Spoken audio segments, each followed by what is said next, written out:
नमस्कार दोस्तों, स्वागत है आपका मेरे इस चैनल स्टॉक मार्केट प्रोफेशनल पे। देखिए, आज हम लोग 3 ऐसे स्टॉक के बारे में बात करने वाले हैं जो कि अभी तो काफ़ी अच्छा परफॉर्म कर ही रहे हैं, लेकिन फ्यूचर के अंदर ये कंपनी और भी अच्छा परफॉर्म कर सकती हैं।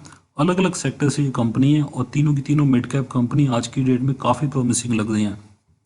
तीनों कंपनीज की जो मैनेजमेंट है काफ़ी अच्छी है, काफ़ी स्ट्रांग है और काफ़ी फ्यूचरिस्टिक है। मतलब इन कंपनीज का अगर अगले 3 साल का, 4 साल का या 5 साल के आसपास का अगर आप प्रोजेक्शंस देखेंगे, एस्टिमेट देखेंगे, तो काफ़ी प्रॉमिसिंग यहाँ से लग रहा है। और अगर ये कंपनीज अपने प्लान के हिसाब से डिलीवर करती हैं तो इन्वेस्टर के लिए तो बहुत ही अच्छा पैसा यहाँ पे बनता हुआ दिखाई दे सकता है। ये तीनों कंपनीज अलग अलग सेक्टर से आती हैं और फ्यूचर में अगर स्टॉक मार्केट चलेगी तो देखिए, ये तीनों सेक्टर ही आपको अच्छा परफॉर्म करते दिखाई देंगे। इन तीनों सेक्टर के जो स्टॉक्स हैं वो आपको काफ़ी अच्छा परफॉर्म करते दिखाई देंगे।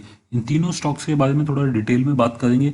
इससे पहले मैं शुरुआत करूँ, आप लोगों से रिक्वेस्ट करता हूँ कि अगर आप फर्स्ट टाइम चैनल के ऊपर आए हैं या फर्स्ट टाइम कोई वीडियो वॉच कर रहे हैं मेरा, तो आप चैनल को सब्सक्राइब कर लीजिए। फ्यूचर में इसी तरह की इन्फॉर्मेटिव वीडियोस आपको टाइम टू टाइम मिलती रहेंगी। तो चलिए स्टार्ट करते हैं, जान लेते हैं कौन से 3 स्टॉक हैं। देखिए, पहली जो कंपनी यहाँ पे है वो है माइंडट्री लिमिटेड। माइंडट्री के बारे में शायद आप लोगों को पता होगा कि अभी रिसेंटली इस कंपनी का एक्विजिशन हुआ है। एल&टी ग्रुप ने इस कंपनी को बाय आउट किया है और काफ़ी लंबे टाइम से बात चल रही थी कि कोई ना कोई ऐसा प्रमोटर या कोई ऐसा इन्वेस्टर आएगा जो इस कंपनी को बाय कर लेगा। उसका रीज़न ऐसा था, देखिए, इस कंपनी के जो प्रमोटर्स थे उनकी जो होल्डिंग थी, शेयर होल्डिंग थी, वो काफ़ी कम थी। एक बिल्कुल क्लीन इमेज वाली कंपनी थी और काफ़ी अच्छा बिजनेस है, काफ़ी बढ़िया प्रॉफिट लगाती थी कंपनी, लेकिन प्रमोटर्स के पास जो शेयर होल्डिंग थी वो बहुत कम थी। उसी का फ़ायदा उठा के यहाँ पे एल&टी ग्रुप ने इस कंपनी को टेक ओवर कर लिया और उस टेक ओवर के बाद अभी इस कंपनी का पूरा जो कंट्रोल है वो एल&टी ग्रुप के पास है। तो इस कंपनी को एक काफ़ी स्ट्रॉन्ग पेरेंटेज मिल गया, काफ़ी स्ट्रॉन्ग प्रमोटर इसको कंपनी को मिल गए हैं। और कंपनी की जो ऑपरेशनल परफॉर्मेंस थी वो तो स्टार्टिंग से ही काफ़ी अच्छी रही है। हम पिछले 10 साल में भी देखें तो बहुत ही बढ़िया परफॉर्मेंस कंपनी ने किया है। 20 से 25% के CAGR से कंपनी लगातार बढ़ती आ रही है और इसी रफ्तार से माना जा रहा है कंपनी अगले 3 से 5 साल के अंदर भी परफॉर्म करेगी। अगर 5 साल के अंदर 20 से 25% की CAGR लगाती है IT कंपनी, तो देखिए काफ़ी अच्छा माना जा सकता है, काफ़ी रीजनेबल माना जा सकता है और एक अच्छा रिटर्न ही इन्वेस्टर्स को कमा के दे सकती है। मार्केट कैप हम इस कंपनी की देखें, 16,500 करोड़ की मार्केट कैप है इस कंपनी की। बुक वैल्यू करीब 191 के आसपास है, 200 रुपये के आसपास की बुक वैल्यू है। एक डिविडेंड पेइंग कंपनी है और करीब 1.5% के आसपास डिविडेंड भी देती है। 38 के EPS के साथ अभी ये कंपनी 26 के PE पे काम कर रही है। इसका 652 का 52 वीक लो है जो कि बना था मार्च के अंदर जब सारे स्टॉक गिर गए थे। और इस कंपनी का जो 52 वीक हाई है वो 1,062 रुपये के आसपास है। तो अभी अपने 52 वीक हाई के आसपास ही ये कंपनी काम करते हुए 10 रुपये की फेस वैल्यू वाला स्टॉक है। तो अभी भी मैं तो इस कंपनी को रीजनेबली प्राइस्ड मानूंगा। अगर इसके फ्यूचर कैश फ्लोज देखते हैं या फ्यूचर बिजनेस देखते हैं तो अभी भी ये कंपनी एक रीजनेबली प्राइस के ऊपर अभी खड़ी हुई है और एक अच्छा मौका देती है इन्वेस्टर्स को इस तरीके के बिजनेस में एंटर करने का। जो भी IT कंपनी कंसिडर करते हो उनके लिए काफ़ी अच्छी कंपनी, एक मिड कैप कंपनी, छोटी कंपनी वो दिखाई देती है। अब इस कंपनी का चार्ट देख लेते हैं। इस कंपनी का अगर हम चार्ट देखें, देखिए पेंडेमिक सिचुएशन में स्टॉक गिर रहा था। जैसे आप देख सकते हैं कि ये जो स्टॉक है 1,000 रुपये से ऊपर चल रहा था और काफ़ी बढ़िया बुल रन इस स्टॉक ने दिखाया था। वहां से इसमें एक गिरावट आई और मार्च में हमने देखा स्टॉक काफ़ी गिर गया। उसके बाद से जो रिकवरी आई है, काफ़ी सॉलिड रिकवरी दिखाई दी है और अच्छी वॉल्यूम के साथ इस स्टॉक के अंदर रिकवरी आई है। यहाँ पे आप एक इंपॉर्टेंट चीज़ देखेंगे, देखिए जब स्टॉक में इसमें गिरावट आई थी तो वॉल्यूम काफ़ी कम थी, मतलब बहुत ही कम वॉल्यूम थी और सिर्फ सेंटीमेंट्स के ऊपर स्टॉक गिर गया था। अभी जब यहाँ पे रिकवरी आ रही है तो अच्छी वॉल्यूम के साथ यहाँ पे आपको रिकवरी दिखाई दे रही है। कंपनी का मानना है कि उनको थोड़ा लॉस होगा कोविड की वजह से, जो प्रॉब्लम है उसकी वजह से इनको जो फर्स्ट क्वार्टर है फाइनेंशियल ईयर 21 का, उसके अंदर कुछ प्रॉब्लम हो सकती है जिसमें कि ये डिक्लाइन दिखा सकते हैं अपने रेवेन्यू के अंदर करीब 9% के आसपास का। देखिए 9% अगर किसी कंपनी को हिट होता है यहाँ पे तो बहुत पॉजिटिव माना जाएगा, ना कि नेगेटिव, क्योंकि ऐसी सिचुएशन में ऐसी कंपनी जो कि कंज्यूमर ओरिएंटेड है और जिसके जो कॉर्पोरेट क्लाइंट के साथ साथ कुछ SMEs भी क्लाइंट है, ऐसी कंपनीज के लिए प्रॉब्लम हो सकती है। लेकिन इस कंपनी का मानना है कि 8 या 9% मैक्सिमम यहाँ पे इसका जो रेवेन्यू है वो हिट होता दिखाई देगा। कंपनी का मानना है कि इतने चैलेंजेस के बाद भी जो मार्जिन है वो बिल्कुल अभी भी इंटैक्ट रखे जाएंगे, मतलब क्वार्टर फर्स्ट में भी जो इसके मार्जिन है वो खराब नहीं होंगे, इसलिए प्रॉफिट बहुत ज्यादा गिरता हुआ आपको दिखाई नहीं देगा क्वार्टर 1 के बाद। कंपनी ने ऑलरेडी बोला है कि ये काफी ज्यादा इसको डिमांड आ रही है, कम्युनिकेशन मीडिया और टेक्नोलॉजी की फील्ड में इसको काफी डिमांड अभी मिल रही है, नए कस्टमर्स इसको मिल रहे हैं। और म्यूचुअल फंड ने भी देखिए इस कंपनी के अंदर काफी ज्यादा बाइंग की है, लास्ट मंथ भी बाइंग की थी, पिछले क्वार्टर में भी अच्छी खासी बाइंग यहाँ पे म्यूचुअल फंड के द्वारा हुई थी। तो ये पहला स्टॉक काफी अच्छी कंपनी है और लॉन्ग टर्म के लिए एक अच्छी कंपनी मानी जा सकती है। आईटी सेक्टर से आती है तो डिफेंसिव प्ले भी है थोड़ा, और एक अच्छा रिटर्न देने वाली, अच्छा डिविडेंड देने वाली ये कंपनी है। देखिए दूसरी कंपनी है IDFC first bank limited. IDFC first bank आज की डेट में करीब 27 रुपये के आसपास काम कर रही है। इस कंपनी का मार्केट कैप 15,000 करोड़ के आसपास का बैंकिंग कंपनी है, और अगर हम पिछले 2-3 साल के अंदर देखें तो स्टॉक ने कोई खास रिटर्न नहीं दिया है, बल्कि मैं कहूँगा नेगेटिव रिटर्न दिया है, क्योंकि 40 से 50 रुपये के आसपास इस कंपनी का स्टॉक प्राइस होता था, वहाँ से गिर के अभी आधा हो गया है। और अभी कुछ दिन पहले ये जो स्टॉक था ये 17 रुपीज़ तक पहुँच गया था। 17.65 के आसपास इसने अपना 52 वीक लो बनाया, जो कि मार्च की गिरावट में बना था।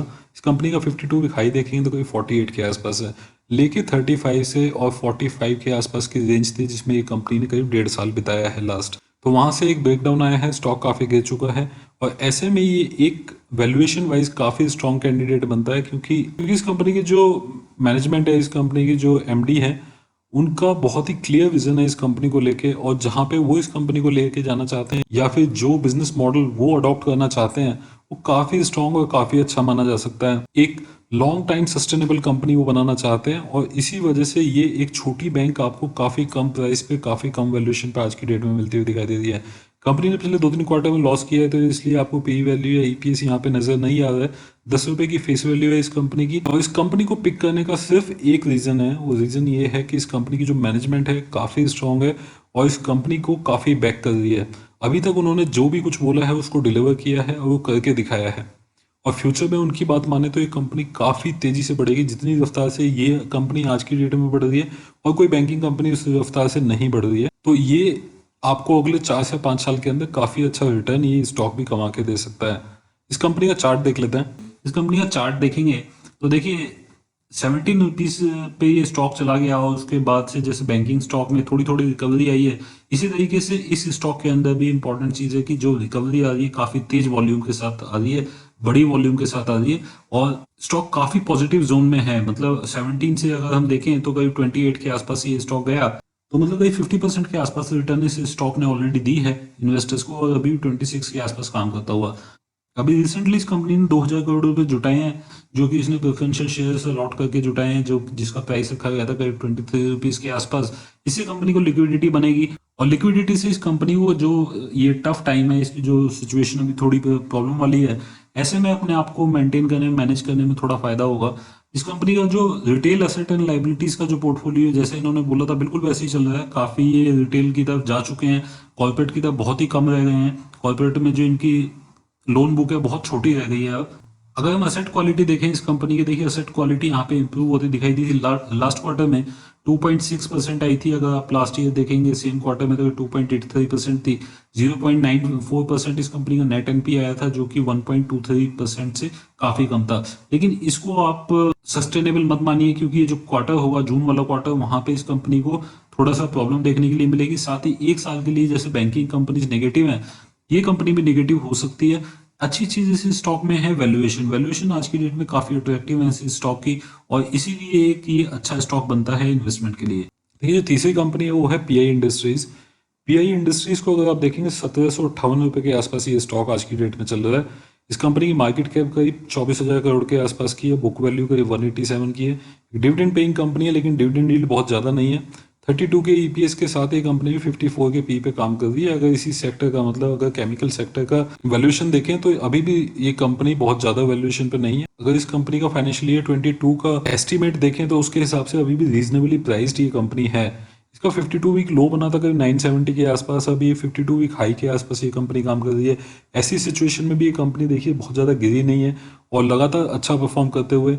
केमिकल के साथ साथ इस कंपनी का फार्मा बिजनेस भी है। फार्मा के अंदर इसने काफ़ी बड़ी एंट्री ली है, और जापान के अंदर इसको कुछ इन्वेस्टर मिले हैं, कुछ ऐसे बायर मिले हैं जो इस कंपनी के जो फार्मा प्रोडक्ट्स हैं उनको खरीदने के बारे में बात कर रहे हैं।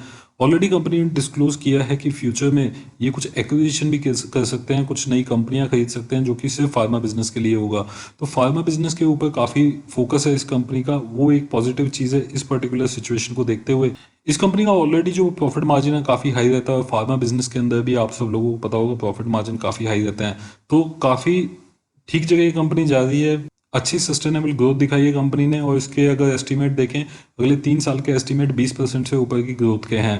तो ऐसे में ये भी काफ़ी अच्छा कैंडिडेट बनता है। इस कंपनी का चार्ट देखते हैं। मार्केट के गिरने के बाद वापस से जो रिकवरी आई है इस स्टॉक में, इसको लाइफ टाइम हाई पे लेके गई है। काफी तेजी से स्टॉक भागा है और जिस लेवल पे पहले चल रहा था, एक काफी लंबे बुल रन से ये स्टॉक गुजर रहा है।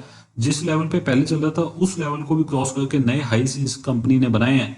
और अभी इस कंपनी का अगर हम इंपॉर्टेंट चीजें देखें इस कंपनी के अंदर, तो देखिए पहले ये सिर्फ स्पेशलिटी केमिकल कंपनी थी, अभी फार्मा के अंदर इस कंपनी ने एंट्री की है।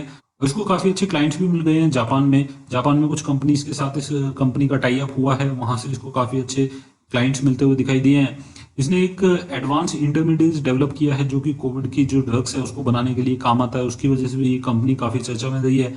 रेवेन्यू अगर इस कंपनी का देखें तो फार्मा से करीब 11% आता है टोटल रेवेन्यू के, जो कि धीरे धीरे बढ़ता जा रहा है। लास्ट ईयर हमने देखा था करीब 8-8.5% था, अभी 11% के आसपास यहाँ पे होता दिखाई दिया है। साथ ही कंपनी का मानना है कि कुछ और एक्विजिशन हो सकते हैं यहाँ पे फार्मा की तरफ।